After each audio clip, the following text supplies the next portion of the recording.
Today's video has multiple layers. We're showing seborrheic dermatitis on the scalp. He has multiple scalp issues where the scalp has also been thinning because of male pattern balding. And he's a big guy. He's a nurse in the psychiatric unit at different hospitals. So he deals with a lot of stress on a daily basis.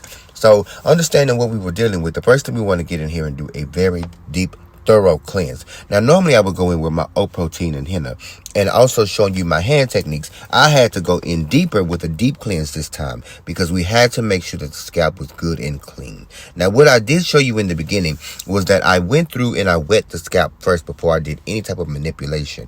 You don't want to start working with dry scalp on that one because you have flakes, and you can also start to open sores and have abrasion issues. You don't want to do that. The great thing is I've been working with this client for many years, so I know what's going on with his scalp. But when he came in today, I noticed there were some differences. There were a few more thinning issues than I've ever seen before. So as I needed to work through with the products and everything, that you know how I like to work with the hair, I like to make sure it's clean, hydrated, and moisturized before we do any heavy work. So keeping our systematic approach going, we're going to go ahead and start to do his protein and conditioner. Now, I like to use the rosemary and mint because of the wheat germ proteins in it. Because like I said, my boy has a lot of hair. And now, we're going to go in with Dex, and we're going to start with our Talia YG just to start to redefine the parts.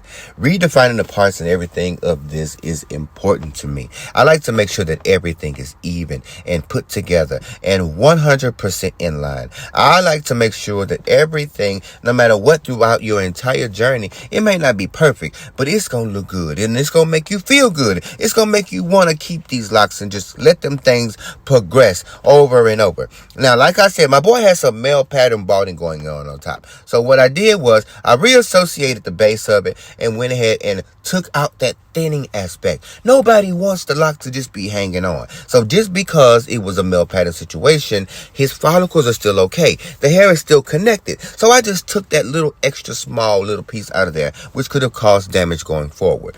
And every one of those that I saw in the top of the head, I just went ahead and took care of that, as one stylist would. So now what you see is me reassociating that thing that we always talk about, the foundation of it all, the health of it all. I'm not using heavy products. I am not stabbing at this.